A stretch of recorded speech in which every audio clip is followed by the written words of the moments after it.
আসসালামু আলাইকুম সুপ্রিয় দর্শক বন্ধুরা, আজকের রেসিপি ছিমের বিচি দিয়ে রুই মাছ রেসিপি। চলুন তাহলে রেসিপিটি শুরু করা যাক। আমি এখানে 4 থেকে 5 পিসের মতো মাছ নিয়েছি, আর মাছটাকে ভালো করে ধুয়ে পানি ঝরিয়ে নিয়েছি। এবার দিয়ে দিয়েছি হাফ চামচ পরিমাণ লবণ। এখন দিয়ে দিচ্ছি হাফ টেবিল চামচ পরিমাণ হলুদের গুঁড়া। এই নুন হলুদ দিয়ে মাছটাকে ভালো করে গায়ে হলুদ করিয়ে নিতে হবে।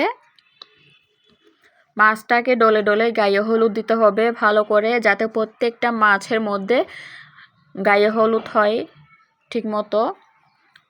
ভালো করে গায়ে হলুদ করা হয়ে গিয়েছে। এবার এক চুলায় একটা কড়াই বসিয়েছি। কড়াইটা ভালো করে গরম করে নিতে হবে। পরিমাণ মতো তেল দিয়েছি, তেলটা ভালো করে গরম করে নিয়েছি। এর মধ্যে একে একে মাছগুলো দিয়ে দিচ্ছি।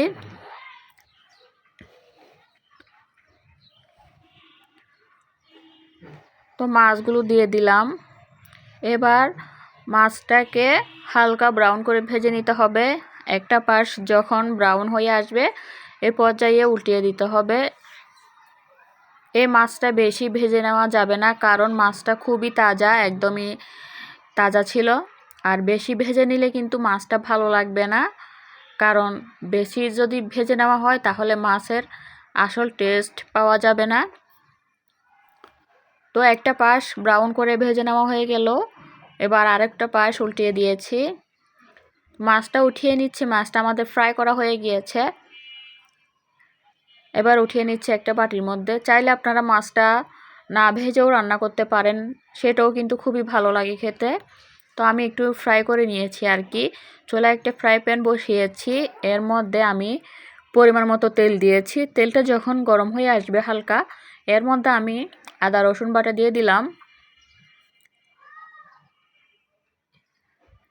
চাইলে আপনারা হামানদিস্তার মধ্যেও কিন্তু রসুন আর পেঁয়াজটাকে একটু থেতো করে নিতে পারেন। এভাবে যদি বেটে মশলাটা রান্না করা হয়, ছিমের বিচি দিয়ে মাছটা রান্না করা হয়, তাহলে কিন্তু খেতে খুবই ভালো লাগে। এবার আমি হাফ টেবিল চামচ পরিমাণ লবণ, 1 টেবিল চামচ পরিমাণ জিরার গুঁড়া দিয়ে দিলাম, হাফ টেবিল চামচ পরিমাণ হলুদের গুঁড়া, 1 টেবিল চামচ পরিমাণ মরিচের গুঁড়া দিয়ে এই মশলাটাকে পানি ছাড়াই কিন্তু কষিয়ে নিতে হবে। এখন দিয়ে দিচ্ছি 4 থেকে 5টার মতো কাঁচামরিচ ফালি করা। ঝালটা আপনারা আপনাদের পছন্দ অনুযায়ী অ্যাড করতে পারেন। আমি এখানে 2টা পাকা টমেটো ব্যবহার করেছি। আমি মশলাটা কষানোর জন্য কোনো রকম পানি ব্যবহার করব না। এই টমেটো থেকে পানিটা বের হবে। টমেটো যখন কষাতে কষাতে নরম হয়ে আসবে, টমেটোর এক্সট্রা পানিটা ছেড়ে দিবে। ওই পানি দিয়েই কিন্তু মশলাটা ভালো করে কষানো হয়ে যাবে।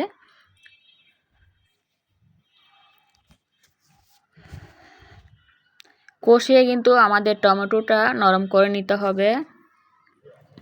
আমাদের কাঁচামরিচ টমেটো ভালো করে কষানো হয়ে গিয়েছে। এবার ছিমের বিচি দিয়ে দিচ্ছি। ছিমের বিচিটা আমি আগে থেকে খোসাটা উঠিয়ে ধুয়ে পরিষ্কার করে রেখেছি। এবার ছিমের বিচিটা ভালো করে এই মশলার সাথে কষিয়ে নিতে হবে। ভালো করে কষিয়ে নিতে হবে, না হলে কিন্তু ছিমের বিচির একটা বাজে স্মেল থাকে, সেটা থাকলে কিন্তু খেতে ভালো লাগবে না। এভাবে যদি কষিয়ে নেওয়া হয় তাহলে ছিমের বিচির এক্সট্রা বাজে স্মেলটা লাগবে না, খেতে কিন্তু খুবই ভালো লাগে। ভালো করে কষানো হয়ে গেল। এবার মাছগুলো দিয়ে দিচ্ছি। মাছগুলো সুন্দর করে আমি বিছিয়ে দিচ্ছি। চাইলে আপনারা এটা যে কোনো মাছ দিয়ে ছিমের বিচিটা রান্না করতে পারেন। যে কোনো মাছ দিয়ে রান্না করেন, খেতে কিন্তু খুবই ভালো লাগে। তো আমাদের চট্টগ্রাম অঞ্চলে এভাবে মাছ দিয়ে ছিমের বিচি রান্না করা হয়। তো যে বাটির মধ্যে আমি মাছটা উঠিয়ে রেখেছিলাম, সেই বাটিটা ধুয়ে পানি দিয়ে দিলাম। বেশি পানি দেওয়ার দরকার নেই, আমি আমার পরিমাণ মতো দিয়েছি। ছিমের বিচি আর মাছটা হয়ে একদম গামাখা ঝোল থাকবে। আপনারা চাইলে ঝোলটা কম বেশি করে অ্যাড করতে পারেন। যে যতটুকু ঝোল রাখতে পছন্দ করেন ঠিক সেই পরিমাণে ঝোলটা রাখবেন। ঢাকনা দিয়ে ঢেকে রান্না করে নিব প্রায় 15 মিনিটের জন্য।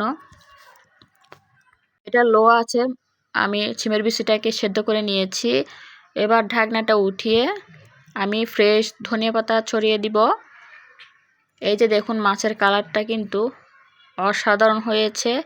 এবার ঢাকনাটা উঠিয়ে আমি ধনিয়া পাতা ছড়িয়ে দিয়েছি, ফ্রেশ ধনিয়া পাতা। যদি এই সিমের বিচির তরকারিতে অ্যাড করা হয় তাহলে তো কোনো কথাই নেই, খুবই ভালো লাগে। একবার এই প্রসেসে ট্রাই করবেন, খুবই ভালো লাগে।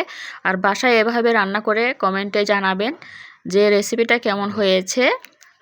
রেসিপিটি ভালো লাগলে প্লিজ চ্যানেলটি সাবস্ক্রাইব করে পাশে থাকবেন, লাইক কমেন্ট শেয়ার করবেন, পাশে থাকা বেল আইকনটি প্রেস করে রাখবেন নতুন কোনো ভিডিও আপলোড করার সাথে সাথে সবার আগে নোটিফিকেশন পাওয়ার জন্য। সিমের বিচিটা আমি দেখে নিচ্ছি কতটুকু পরিমাণ সেদ্ধ হয়েছে। তো সিমের বিচিটা ভালো করে সেদ্ধ হয়ে গিয়েছে। আবার ঢাকনা দিয়ে এটাকে 5 মিনিটের জন্য দমে বসিয়ে রাখবো, চুলাটা বন্ধ করে। ঢাকনাটা উঠিয়ে দেখে নিচ্ছি মাছটা কতটুকু পরিমাণ সুন্দর হয়েছে। এই যে দেখুন বন্ধুরা, লাল লাল ঝোল, সিমের বিচি দিয়ে মাছের তরকারি খেতে যা না লাগবে গরম গরম ভাতের সাথে। সবাই ভালো থাকবেন, সুস্থ থাকবেন, সবাই আমাদের জন্য দোয়া করবেন। আর প্লিজ বন্ধুরা আমাদের পাশে থাকবেন। আসসালামু আলাইকুম, আল্লাহ হাফেজ।